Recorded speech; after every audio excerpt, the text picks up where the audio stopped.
Morning, মই প্ৰিয়াংকু। আজি আপোনালোকৰ মাজত এটা নতুন সুন্দৰ ভাল টপিক লৈ আপোনালোকৰ মাজলৈ মই আহিছোঁ। আজি মূল টপিকটো হৈছে মোবাইল ব্যৱহাৰ, অৰ্থাৎ আমাৰ ভাৰতবৰ্ষত মোবাইল ব্যৱহাৰ অত্যাধিক হৈছে নেকি? অৰ্থাৎ ভাৰতবৰ্ষত মোবাইল ব্যৱহাৰে ছাত্ৰ ছাত্ৰীয়ে হওক বা নৱপ্ৰজন্মক এটা বেয়া দিশ গতি কৰিছে নেকি? সেই বিষয়ে আজি আপোনালোকৰ মাজত অকণমান দুটামান কথা ক'বৰ বাবে মই এই ভিডিঅ'টো প্ৰস্তুত কৰিলোঁ। সকলোৱে কি থাকে? দুটা গুণ থাকে, অৰ্থাৎ ভাল আৰু বেয়া। যিকোনো এটা বস্তুৰ পৃথিৱীত যিকোনো এটা বস্তুৰ কি আছে?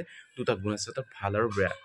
যিয়ে ভালক আদৰি লৈছে সি ভাল হৈছে, আৰু যি বেয়াক আদৰি লৈছে সি ধ্বংস পথলৈ গতি কৰিছে।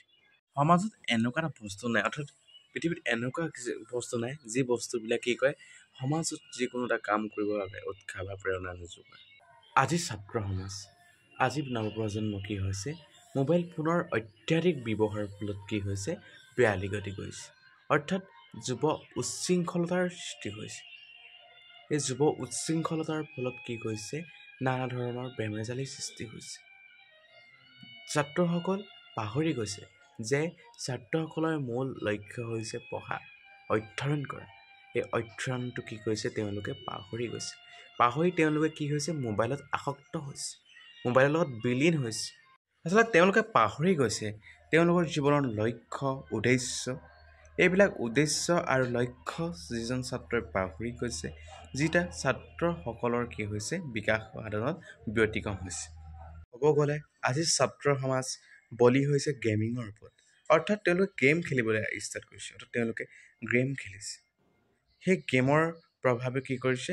বিশেষকৈ 99% ছাত্ৰ সমাজক, 99% নৱপ্ৰজন্মক কি কৰিছে? ধ্বংসলৈ গতি কৰিছে।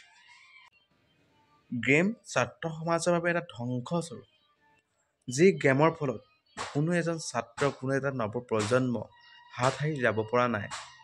অনলাইন গেমিঙে হওক বা যিকোনো এটা গেমিং মাধ্যম, এই মাধ্যমৰ বলি হৈছে ছাত্ৰ সমাজ। আৰু ক'ব গ'লে বিশেষকৈ যিকোনো ধৰণৰ ৱেবছাইট, সেই ৱেবছাইটৰ কিছুমান যিবিলাক বেয়া ৱেবছাইট আছে, সেই ৱেবছাইটবিলাকৰ তেওঁলোকে কি কৰিছে? নিজে চাৰ্চ কৰি চাব পৰাৰ বাবে তেওঁলোকে কি হৈছে? বেয়া পথত গতি কৰিছে। অৰ্থাৎ কণ ছাত্ৰ ছাত্ৰীসকল, কণ ল'ৰা ছোৱালীসকল কি কৰিছে? সেই বস্তুটোৰ প্ৰতি আসক্ত হৈছে। অৰ্থাৎ সৰুৰ পৰা কি হৈছে? মোবাইল ব্যৱহাৰৰ ফলত কি হৈছে? বেয়া এটা সৃষ্টি হৈছে, যিটো মানে ক'ব নোৱাৰি। ইয়াৰ মূল দায়ী হৈছে বিশেষকৈ ক'ব গ'লে পিতৃ মাতৃ, অৰ্থাৎ তেওঁলোকৰ পিতৃ মাতৃ, যি পিতৃ মাতৃয়ে তেওঁলোকক মোবাইল ফোনৰ ব্যৱহাৰ কৰিবলৈ শিকাইছে। কিয় কৈছোঁ মই? যেতিয়া কোনো এজন ছাত্ৰ বা ছাত্ৰী, যিকোনো এজন নৱপ্ৰজন্ম সৰু হৈ থাকে, তেতিয়া কি কয়? মাকে পৰিলক্ষিত হয়, মাকে মোবাইলটো দি থয় যে মোবাইলটো চা, ঘৰতে বহি থাক। তেতিয়াৰ পৰা কি হয়? তেওঁলোকে মোবাইলৰ ব্যৱহাৰটো শিকি যায়। অৰ্থাৎ তেওঁলোকে মোবাইল অকণমান চাব নাপালে কি কৰে? তেওঁলোক আসক্ত হৈ যায়। নিচা যেনেকৈ আমি খাওঁ, মাদক দ্ৰব্য খালে যেনেকৈ আসক্ত হয়, নিচা হয়, তেনেদৰে এই মোবাইলটো এটা নিচালৈ পৰিণত হয়। আৰু যেতিয়াই মোবাইলটো দি এটা সময়ত কি হৈছে? অভ্যাসলৈ পৰিণত হৈ যায়, তেতিয়া সেই মোবাইলৰ ব্যৱহাৰটো তেওঁ এৰিব নিবিচাৰে, অৰ্থাৎ ছাত্ৰ বা ছাত্ৰীগৰাকীয়ে এৰিব নিবিচাৰে। লাহে লাহে যেতিয়া ষ্টুডেণ্টগৰাকী বা ছাত্ৰগৰাকী কি হয়? ডাঙৰ হয়। ডাঙৰ হোৱাৰ ফলত কি হয়? সেই যিকোনো এটা বস্তু চাবলৈ আসক্ত হয়, অৰ্থাৎ তেওঁ বিচাৰে। আৰু তেতিয়া কি হয়?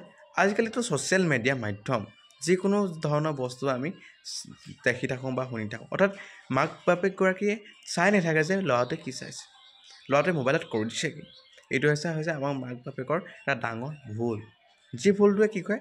ছাত্ৰ বা ছাত্ৰীক, নৱপ্ৰজন্মক এটা বেয়া দিশলৈ গতি কৰে।